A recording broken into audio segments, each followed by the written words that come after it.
Thunder rolled across the Seattle skyline as Zane Maverick Sterling stared out the floor-to-ceiling windows of his penthouse office at Sterling Tech. At just 30 years old, he had built a tech empire worth billions, but today even the impressive view of the Space Needle couldn't lift his spirits. His fingers absently traced the old photograph on his desk, a smiling young woman with flowing auburn hair and bright green eyes. Sarah. 10 years had passed since she disappeared from his life, taking with her his only chance at having a family. The intercom buzzed, interrupting his brooding. "Mr. Sterling, your 2 p.m. appointment with the Children's Charity Foundation is here." His assistant's voice crackled through the speaker. "Send them in, Charlotte," he replied, quickly tucking the photograph into his desk drawer. He had started the Sterling Foundation for Children's Future 6 years ago, channeling his pain into something meaningful. If he couldn't have children of his own, he could at least help those in need. The foundation director, Martha Wilson, entered with her usual warm smile, but today something was different. She seemed unusually excited, almost nervous. "Mr. Pierce, thank you for seeing me on such short notice. We have an unusual situation at St. Catherine's Children's Home that I believe requires your personal attention." Thad raised an eyebrow. In 6 years, Martha had never requested his personal involvement in any case. "What's so special about this one?" "It's about twin girls who arrived at the home 3 days ago. They were found wandering alone in Pioneer Square. No parents, no documentation, just the clothes on their backs and—" She paused, building suspense, "a very unique piece of jewelry." Thad leaned forward slightly, his interest piqued despite himself. "Go on." "The girls, they're 9 years old. Identical twins, extraordinarily bright. One is quiet and analytical while the other is outgoing and creative. But what caught our attention was a ring one of them was wearing. Well, I think you should see it for yourself. Martha, I appreciate your dedication, but I'm not sure why a piece of jewelry warrants my immediate attention. The foundation has protocols for processing new arrivals." "Mr. Pierce," Martha interrupted, her voice gentle but firm, "I wouldn't be here if I didn't think this was crucial. These girls, there's something about them. And that ring? I've seen it before in an old photograph on your desk." Thad's heart skipped a beat. It couldn't be. He had designed that ring himself, a one-of-a-kind piece with a distinctive emerald and diamond pattern that matched Sarah's eyes. He had given it to her the night before. "What are their names?" he asked, his voice barely above a whisper. "Lily and Luna. They refused to give a last name." "Mr. Pierce. I think you need to meet these girls." The storm outside intensified, lightning illuminating the darkening sky. Thad stood up, his mind racing with possibilities he had long ago forced himself to abandon. "Have my car brought around. We're going to St. Catherine's now." If you're enjoying this video and want more content like this, make sure to hit that subscribe button and turn on the notification bell. That way you won't miss out on any of the amazing stories/videos we have coming up. Your support really helps the channel grow and keeps us bringing you more of what you love. Thank you.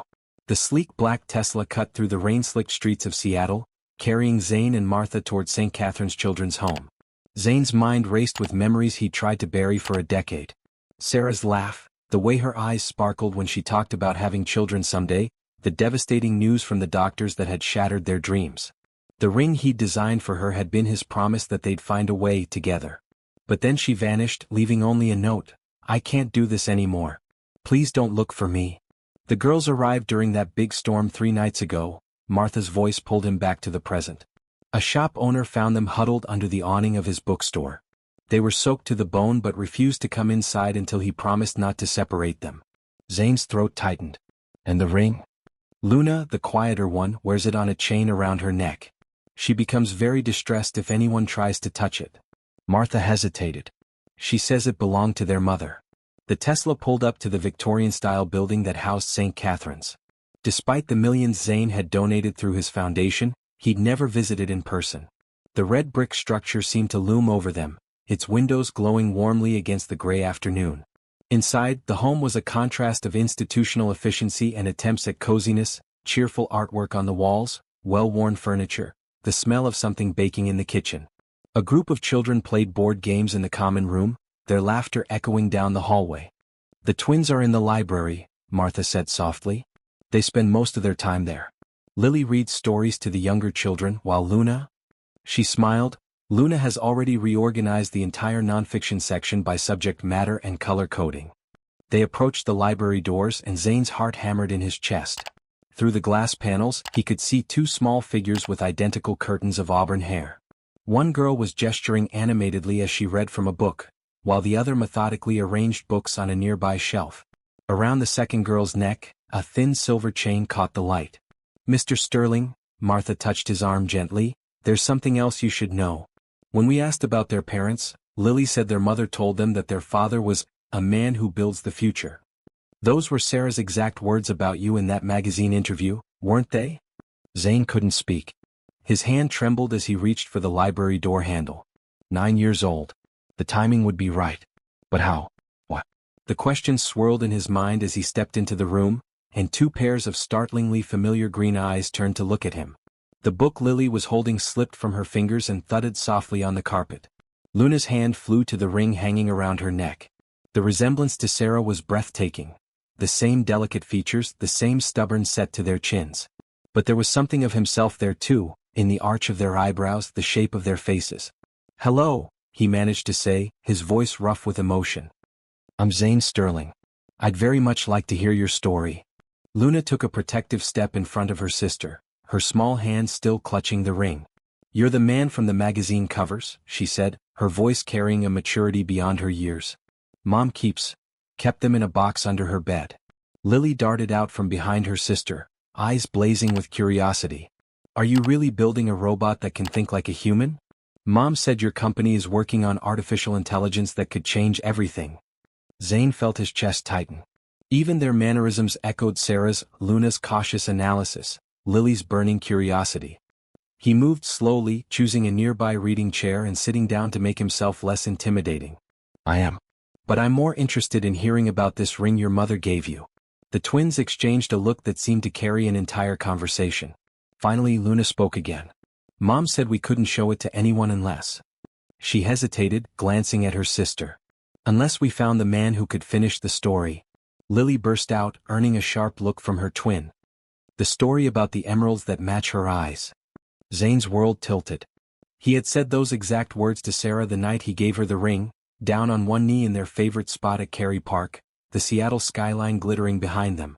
"The emeralds match your eyes," he had told her, "but they're only half as bright." "Your mother," he said carefully, "what did she tell you about your father?" Luna's fingers tightened around the ring. "She said he was brilliant but lonely. That he built amazing things but couldn't build what he wanted most." Her voice dropped to a whisper. "A family. But she also said he never knew about us." Lily added, bouncing on her toes. "Because of the doctors who told him he couldn't." "Lily." Luna cut her off sharply. "We're not supposed to tell anyone that part." Martha, who had been quietly observing from near the door, stepped forward. "Girls, why don't we all sit down? Maybe Mr. Sterling would like to hear about how you came to be here." Lily immediately dropped into a cross-legged position on the floor, while Luna perched tentatively on the edge of a chair, still keeping the ring safely in her grasp. The contrast in their personalities was striking. Lily open and eager, Luna protective and watchful. "Mom got really sick 2 weeks ago," Lily began, her earlier excitement fading. "She tried to hide it but we could tell.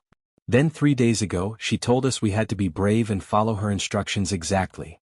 She gave me the ring," Luna continued, "and said we needed to come to Seattle to Pioneer Square. She said." Her voice cracked slightly. "She said sometimes the biggest mistakes come from fear, and she didn't want to make that mistake again. But when we got here," Lily's lower lip trembled, "we couldn't find the building she told us about.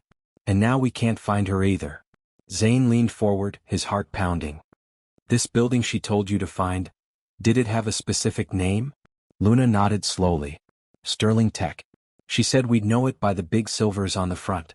But we got lost in the rain and then Mr. Chin from the bookstore found us and now we're here," Lily finished quietly. Are you going to help us find Mom?" The weight of their hopeful gazes fell on Zane like a physical thing. These girls, his daughters, had been sent on a mission to find him, carrying a ring he'd given their mother a decade ago. Sarah was sick, possibly seriously ill, and had finally decided to reveal the secret she'd kept all these years. But where was she now? If you're enjoying this video and want more content like this, make sure to hit that subscribe button and turn on the notification bell. That way you won't miss out on any of the amazing stories/videos we have coming up. Your support really helps the channel grow and keeps us bringing you more of what you love. Thank you. Zane pulled out his phone, his CEO instincts kicking in despite the emotional storm raging inside him. Charlotte? I need you to clear my schedule for the next week. And contact Blake Rivers at Rivers Security immediately.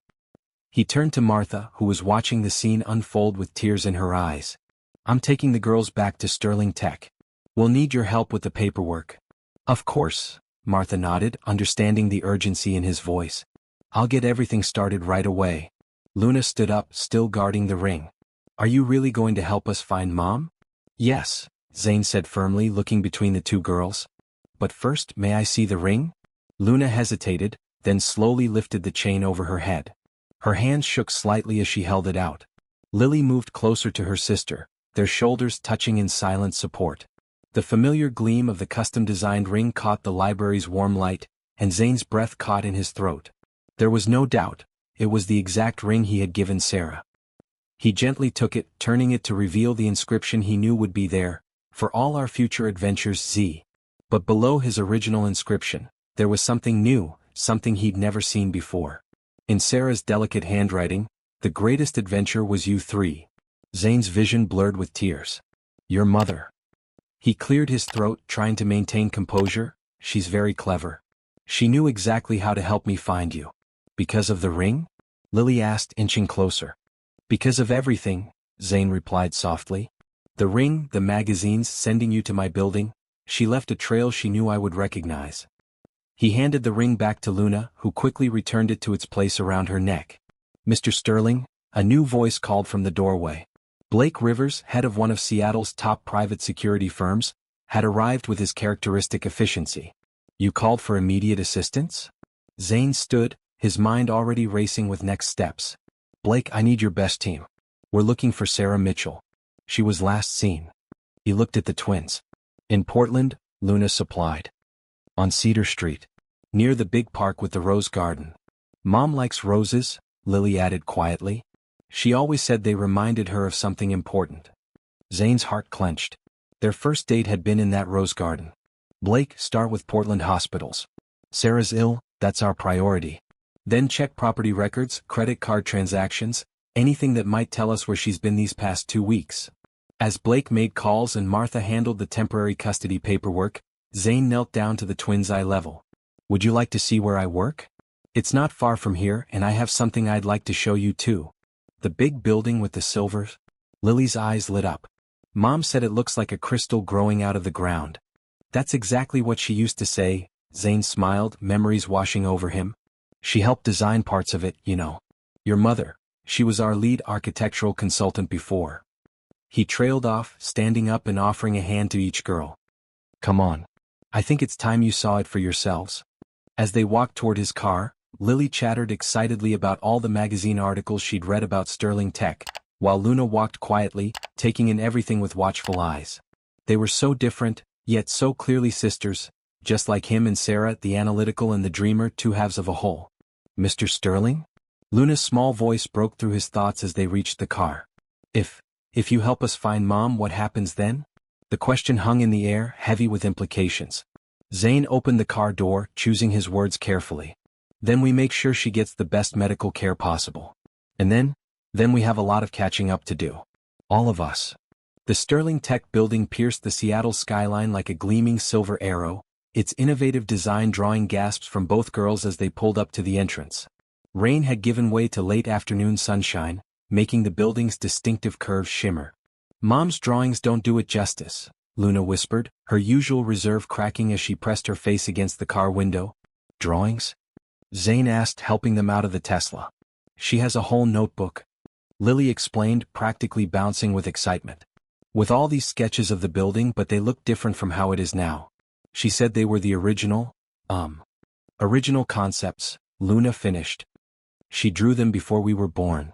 Zane led them through the lobby, where heads turned at the unusual sight of their CEO with two identical young girls. The twins stayed close to him, taking in the soaring atrium with its living wall of cascading plants, another of Sarah's designs. "Welcome back, Mr. Sterling," Charlotte stood from her desk as they approached. Her eyes widened at the sight of the girls, clearly noting their resemblance to the photograph she'd seen on his desk countless times. "Your office is ready, and Mr. Rivers has sent his first report." "Thank you, Charlotte." Could you have some hot chocolate sent up? And maybe some of those cookies from the cafe downstairs. The snickerdoodles? Charlotte smiled warmly at the twins. Of course. In the private elevator, Lily couldn't contain herself. This is the coolest building ever. How many floors are there? Do you really have a robot laboratory? Can we see it? Lily, Luna sighed, but her own eyes sparkled with curiosity. The elevator opened directly into Zane's penthouse office suite. Floor-to-ceiling windows offered a panoramic view of Seattle, but Zane led them past his main office to a smaller, more private room he rarely showed anyone. Before I show you what's in here, he said, pausing at the door, I want you to know that I never knew about you. If I had. His voice cracked slightly. If I had known I had daughters, nothing could have kept me from being in your lives. He opened the door to reveal a warm, intimate space that looked more like a living room than an office. One wall was covered with framed architectural drawings, Sarah's original concepts for Sterling Tech. Another held photographs of Sarah and Zane from their time together. But the centerpiece was a large cork board filled with newspaper clippings, printouts, and handwritten notes, all connected with red string. You've been looking for her, Luna realized, moving closer to examine the board. Every day for 10 years, Zane admitted. I hired private investigators, followed every lead. But Sarah, your mother, she's brilliant at staying hidden when she wants to be. Is that why you started the Children's Foundation? Lily asked, studying a photo of a much younger Zane and Sarah laughing together at what looked like a construction site. Partly, he nodded. I hoped, maybe she'd see what I was doing and reach out. And I wanted to help other children, since I believed I'd never have any of my own. He swallowed hard. The doctors told me it was impossible. Mom said they were wrong, Luna said quietly, touching the ring at her neck. She said sometimes doctors make mistakes and sometimes miracles happen, but she was too scared to. A knock at the door interrupted them. Charlotte with hot chocolate and cookies. As the girls settled onto the comfortable couch with their treats, Zane's phone buzzed with a text from Blake. Found her. Portland Providence Hospital. Critical but stable. Details incoming. Zane's hands shook as he read the message. He looked at the twins, his daughters, happily dunking cookies in their hot chocolate, unaware that their world was about to change again. How could he tell them? How could he protect them from more pain while still being honest? Luna, ever observant, caught his expression. It's Mom, isn't it? You found her? The hope and fear in her voice made his heart ache. Lily froze mid-bite, her cookie hovering forgotten in the air. Zane knelt before the twins, his heart racing. Yes, we found her. She's in a hospital in Portland. She's very sick, but she's getting good care. Lily's cookie clattered to the floor. Is she going to? Her voice trembled, unable to finish the question. The doctors are doing everything they can, Zane assured them, gathering both girls into his arms as they burst into tears. Luna's grip on the ring was so tight her knuckles had turned white. My private jet is waiting at Boeing Field. We can be there in less than an hour. You have a plane? Lily sniffled, momentarily distracted. Several. He managed a small smile, wiping her tears with his thumb. The gesture felt so natural, so right. But more importantly, I have the best medical team in the country on speed dial. They're already on their way to Portland. Charlotte appeared in the doorway. Mr. Sterling, the car is ready. I've contacted Providence Hospital and arranged everything. They're expecting you. Luna looked up at Zane, her green eyes, Sarah's eyes, filled with a mix of hope and fear. What if she doesn't want to see you? She does, Zane said with certainty. She made sure you found me, didn't she? She knew exactly what she was doing, sending you here with that ring. He stood, keeping a gentle hand on each girl's shoulder. Your mother is the smartest person I've ever known. If she set this plan in motion, she had a reason. The ride to the airport was quiet, both girls lost in thought. Lily clutched her sister's hand while Luna kept one hand on the ring, the other gripping Zane's sleeve. He'd texted Blake to meet them at the hospital with a full security team.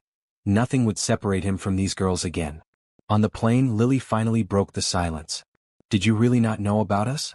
Not even a little bit. Zane looked at her earnest face, seeing so much of Sarah in her expression. If I had known, I would have moved heaven and earth to find you. Both of you. You have to understand. The doctors told me I could never have children. It was why Sarah and I were looking into adoption before she... He paused. Before she left. She has all these pictures of you, Luna said softly. And newspaper articles about Sterling Tech. Sometimes late at night, we'd hear her crying while looking at them. She missed you, Lily added. She'd watch your interviews on TV and talk to the screen like you could hear her. The pain in Zane's chest intensified. 10 years of separation, of thinking he'd never have a family, while Sarah raised their daughters alone. What had frightened her so much that she'd kept this secret for so long? The pilot's voice came over the intercom announcing their descent into Portland. Zane checked his phone, multiple updates from Blake.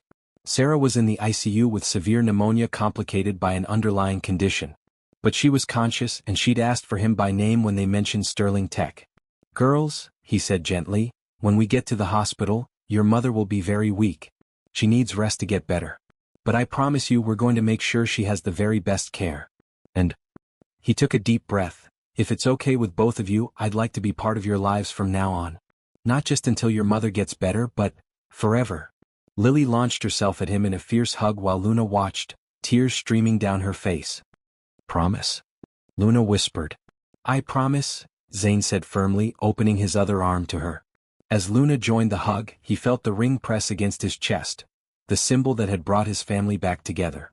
If you're enjoying this video and want more content like this, make sure to hit that subscribe button and turn on the notification bell. That way you won't miss out on any of the amazing stories/videos we have coming up. Your support really helps the channel grow and keeps us bringing you more of what you love. Thank you. Providence Hospital loomed before them, its modern facade a stark contrast to the historic Portland neighborhood surrounding it. Blake Rivers met them at a private entrance, his team of security professionals creating a protective bubble around Zane and the twins. "She's stable," Blake reported as they walked through quiet corridors.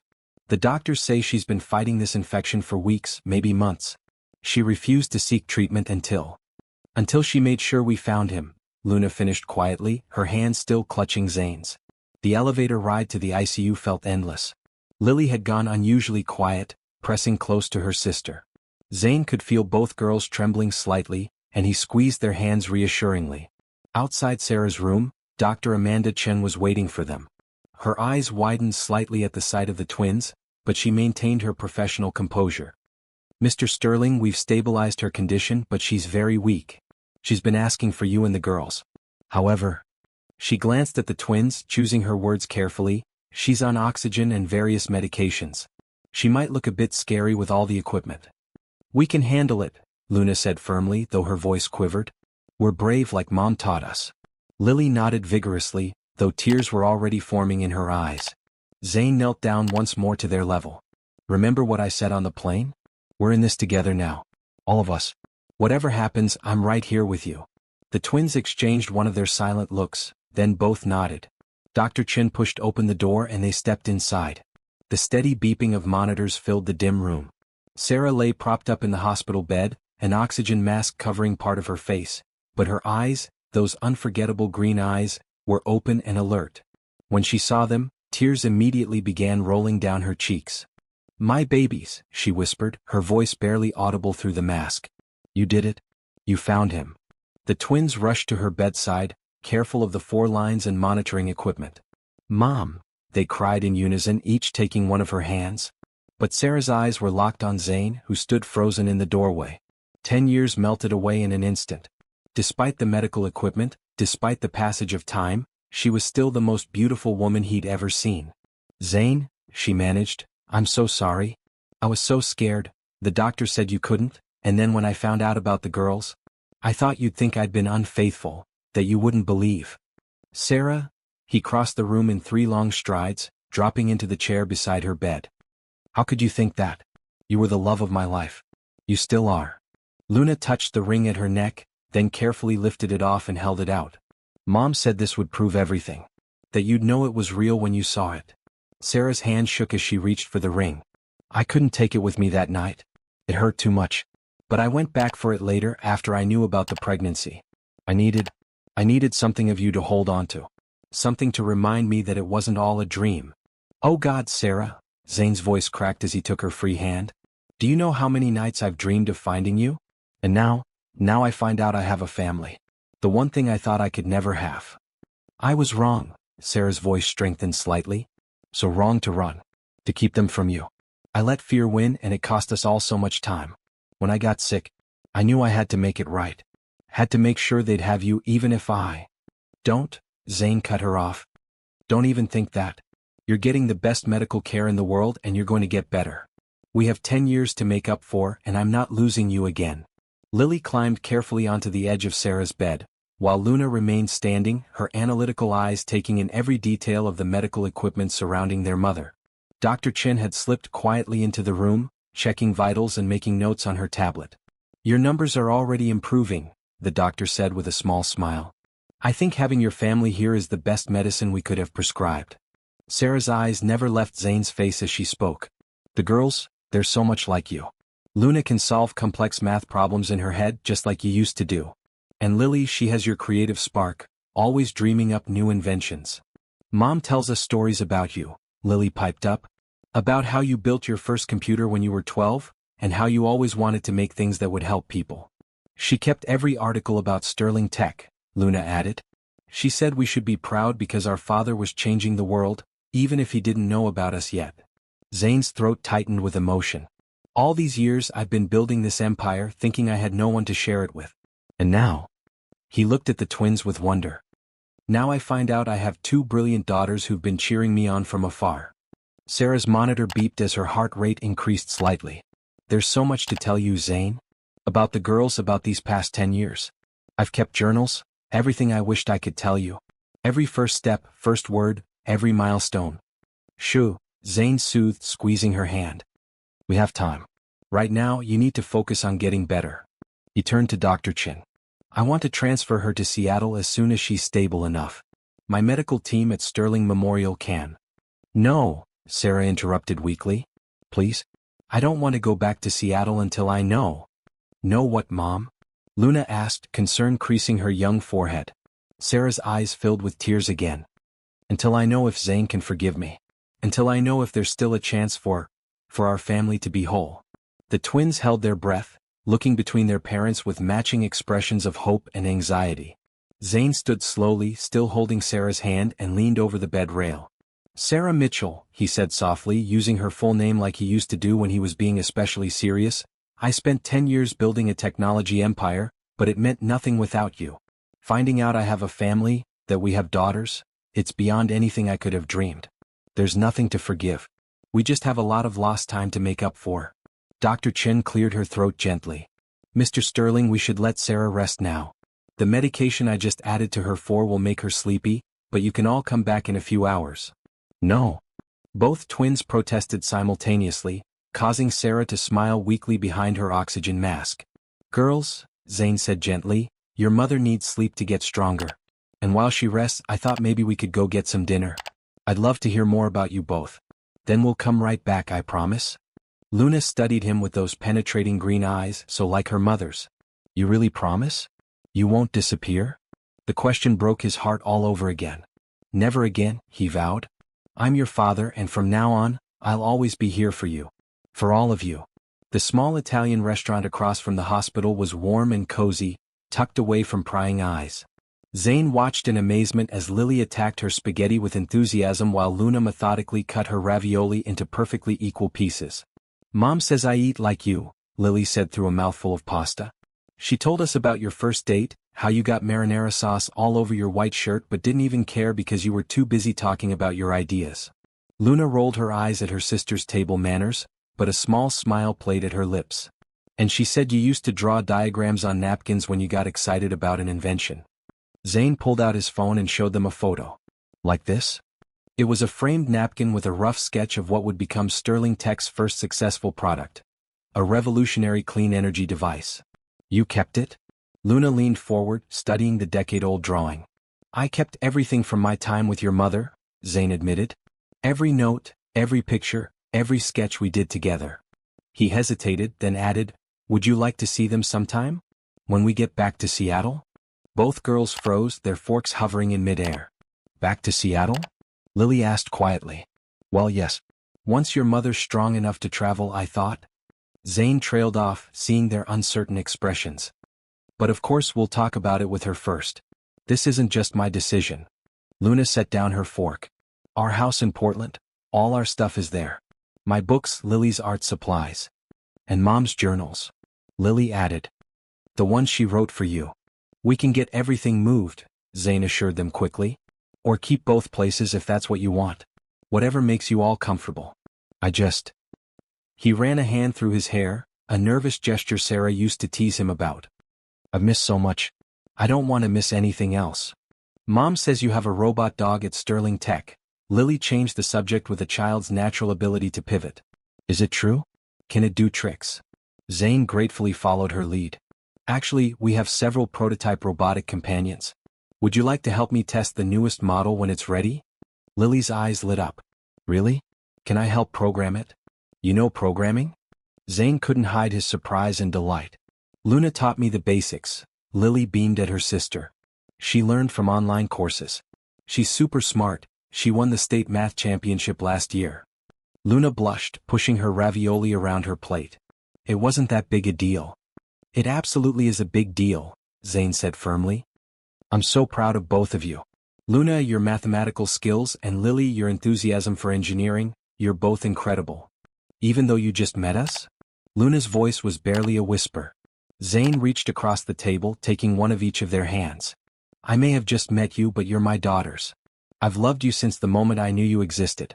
And I'll spend the rest of my life making up for these lost years. Promise you won't make Mom stay in the hospital too long? Lily squeezed his hand. She hates hospitals. That's why she wouldn't go before, even when she got really sick. I promise we'll get her the best care possible, but we won't keep her there any longer than necessary. Zane squeezed back. In fact, I have an idea about that. What would you think about having a medical suite set up at home? That way she could recover somewhere comfortable with all of us around. The twins exchanged one of their telepathic looks. Home meaning? Seattle? Luna asked cautiously. Home meaning wherever all of us are together, Zane corrected gently. We'll figure out the details as a family. Right now, let's focus on getting your mom better. Speaking of which, he checked his watch. Should we head back? The doctor said we could visit again after dinner. Both girls nodded eagerly, already sliding out of their chairs. As they walked back to the hospital, Lily slipped her small hand into Zane's while Luna held onto his sleeve just like before. The gesture felt so natural, so right, like they'd been doing it their whole lives. If you're enjoying this video and want more content like this, make sure to hit that subscribe button and turn on the notification bell. That way you won't miss out on any of the amazing stories/videos we have coming up. Your support really helps the channel grow and keeps us bringing you more of what you love. Thank you. When they returned to Sarah's room, they found her sitting up more, the oxygen mask replaced with a less intrusive nasal cannula. Dr. Chin was reviewing charts with a satisfied expression. The new antibiotics are working, she informed them. Her fever's down and her oxygen levels are improving. Whatever you said earlier, Mr. Sterling, it seems to have done more good than any medicine. It's because Dad promised we'd all be together, Lily announced, then froze, realizing what she'd just said. It was the first time she'd called him Dad out loud. Sarah's eyes filled with tears, but she was smiling. Did he now? Luna climbed carefully into the chair beside the bed. He showed us the napkin drawing you made together. And he said we could help test the new robot dog at Sterling Tech. Already recruiting our daughters for R&D? Sarah's voice was stronger than before, a hint of her old teasing tone coming through. Well, they do have the perfect combination of genes for it, Zane replied, settling into the chair on the other side of the bed. Mathematical genius and creative spirit. Just like us, Sarah said softly. She reached for his hand and he met her halfway, their fingers intertwining naturally. Zane, about Seattle? We don't have to decide anything right now, he assured her quickly.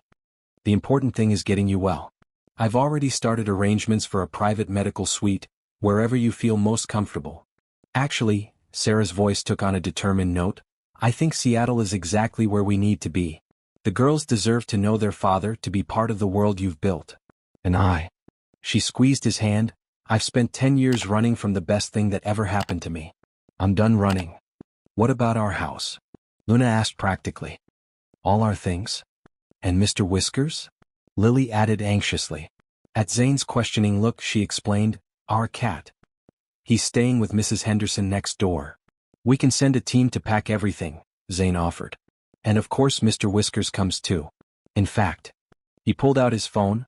I know a realtor in Portland who can handle selling the house, and another in Seattle who can help us find the perfect new place.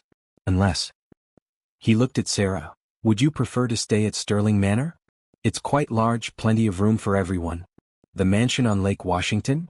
Sarah laughed weakly. Still living there alone in that huge place. Not alone anymore, he smiled.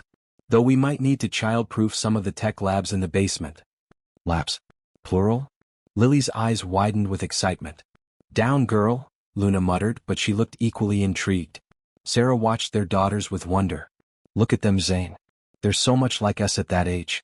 All that curiosity, that drive to understand how things work. And now they'll have both of us to guide them, Zane said firmly. No more Miss Science fairs or math competitions. No more having to read about each other in magazines or newspapers. He turned to the twins. Would you like that? Living at Sterling Manor? There's a great school nearby, and you'd each have your own rooms to decorate however you want. Can I have a robotics workshop? Lily asked hopefully. As long as there's a proper library, Luna added. Sarah laughed, then coughed slightly. Dr. Chin appeared instantly, adjusting something on her fore. All right, family time is almost over for tonight. Mrs. Mitchell needs rest. But we just got here. Lily protested. It's okay, sweetheart, Sarah reassured her. I'll be much stronger tomorrow. And it sounds like we have a lot of planning to do. Zane stood, still holding Sarah's hand. I've booked suites at the hotel next door for us. We'll come back first thing in the morning. He leaned down and, after a moment's hesitation, kissed her forehead gently. No more running, he whispered. Not any of us. 1 week later, Sarah sat in a wheelchair at the hospital's private exit, significantly stronger but still recovering. The twins hovered nearby while Zane signed the final discharge papers. Remember our deal, Dr. Chin warned Sarah. You follow the home care plan exactly or it's back to the hospital. Mr. Sterling's medical suite is impressive, but you still need to take things slow. With these three watching me like hawks? Sarah smiled, glancing at her family. I don't think I'll have much choice. Luna adjusted the ring on her mother's finger. Zane had insisted Sarah wear it again, a symbol of their renewed commitment to each other. Dad's team finished setting up your room at Sterling Manor yesterday. It has all the medical equipment, but it doesn't look like a hospital at all. And wait till you see our rooms. Lily bounced excitedly. Dad let us design them ourselves. Mine has a whole wall that's a touchscreen for coding, and Luna's has these amazing built-in bookshelves that go all the way to the ceiling. With a rolling ladder, Luna added, a rare touch of excitement breaking through her reserved demeanor. Sarah reached for Zane's hand as he joined them. You've been busy this week. Well, I had excellent consultants, he smiled at the twins. They know exactly what their mother likes. The garden room overlooking the lake is ready for when you're stronger. And guess what arrived last night? Mr. Whiskers, both girls exclaimed. The aging tabby cat had been flown in on Zane's private jet along with their belongings from Portland, a fact that had made headlines in both cities. Tech billionaire's jet makes special trip for family cat. He's already claimed the sunroom as his domain, Zane chuckled. I think he's going to adjust just fine. As they made their way to the waiting car, Sarah took in her daughters' glowing faces. You two seem happy. Dad's been helping me upgrade my science fair project, Lily gushed. We're adding AI to make it even better. And he found my old math competition papers in the boxes from Portland, Luna added. He framed them for my study area. Sarah squeezed Zane's hand. You're spoiling them. Making up for lost time, he corrected gently. Besides, you should see what I've done with your old office at Sterling Tech. As soon as you're well enough, there's a certain architectural project that could use your touch. The Singapore expansion? Sarah guessed. I may have kept up with company news over the years. See? Lily nudged her sister. Told you Mom wouldn't be able to resist getting involved. The drive to the airport was filled with eager chatter about their new life. The girls described every detail of Sterling Manor to their mother, from the high-tech security system that had already memorized their biometric data to the indoor pool they couldn't wait to use. And Dad says once you're better we can all go sailing on the lake, Luna said. He's teaching us navigation already. Navigation? My practical Luna wants to learn sailing? Sarah raised an eyebrow. It's all physics and mathematics when you break it down, Luna replied seriously, making both her parents laugh. As they boarded the private jet, Lily suddenly turned serious. Mom? Are you sure you're okay with leaving Portland? All your research, your work? Oh, sweetheart, Sarah pulled her daughter close. My most important work was raising you two. And now? She looked at Zane, who was helping Luna understand the jet's navigation systems. Now we can all work on building something new. Together. 1 month later, the sun was setting over Lake Washington, painting the sky in brilliant oranges and pinks. Sarah sat on the terrace of Sterling Manor, wrapped in a cozy blanket, watching Zane teach the twins about the telescope he'd installed for their astronomy interests. Mr. Whiskers dozed contentedly in her lap, completely adapted to his luxurious new life. "Dad." Lily's excited voice carried across the terrace. "I think I found Jupiter." "Let me see." Luna leaned in to check her sister's calculations. Sarah smiled, remembering how afraid she'd been all those years ago. The doctor's devastating diagnosis, the fear that Zane wouldn't believe the twins were his, the terror of raising them alone, it all seemed so distant now. The ring on her finger caught the fading sunlight, its emeralds as bright as her daughter's eyes. Zane looked over at her, catching her thoughtful expression. He said something quietly to the girls and came to join her, sitting on the edge of her lounger. "Penny, for your thoughts?" "I was just thinking about fear," she said softly. "How it can make us do things we regret. Make us run from the very things that could make us happiest." "Mom?" Lily called out. "Come look. We found your star." "My star?" Sarah asked as Zane helped her up. "Dad showed us the star he named after you 10 years ago, Luna explained. "He never stopped believing he'd find you again." As Sarah peered through the telescope, Zane wrapped his arms around her from behind. "I registered it the day after you left," he murmured. "So there would always be a light in the darkness, guiding you home. And now we have 2 more stars to add." Sarah smiled at their daughters. "Our brilliant twins who brought us back together." "Speaking of brilliant," Zane grinned, "should we tell them about the surprise?" The girls immediately perked up. "What surprise?" "Well," Sarah sat back down, pulling them close, "your father and I have been talking. We know how much you both love science and innovation. So we're starting a new division at Sterling Tech, the Young Innovators Program. A place where kids like you can develop their ideas, learn from experts, and maybe even change the world. And guess who's going to help us design the facility?" Zane added. "Us." Luna's eyes widened. "All of us," he confirmed. "As a family. Because that's what families do, they build things together. Whether it's companies or programs or dreams or trust." Lily snuggled into her mother's side while Luna leaned against her father. Above them, stars began appearing in the darkening sky, including one that had helped guide a lost family back together. "You know what I learned?" Lily said thoughtfully. "Sometimes the best families aren't just the ones we're born into. They're the ones we find our way back to. And sometimes," Luna added, holding up her mother's hand to examine the ring that had started it all, "the scariest thing to do is to trust in love. But it's also the most important." Sarah and Zane exchanged proud looks over their daughters' heads. Who would have thought that a ring, a secret, and 2 remarkable little girls would heal a decade of heartache and bring a family together? But then again, the best stories aren't about the challenges we face. They're about the courage it takes to overcome our fears and trust in love. As night fell over Sterling Manor, the family of 4 huddled together, watching the stars twinkle above the lake. Their journey wasn't over, it was just beginning. But this time they would face it together, proving that it's never too late for love to find its way home. Thank you for watching this incredible journey of love, trust, and family. If you enjoyed this story, please don't forget to like, comment, and share it with others who might need a reminder that it's never too late for a second chance. And if you'd like to support more content like this, you can use YouTube's Super Thanks feature. Every contribution helps us continue bringing you these touching stories. Remember to subscribe and hit that notification bell to stay updated with more heartwarming tales of love and redemption. Share your thoughts in the comments below. What would you do if you discovered a long-lost family? We'd love to hear your perspective.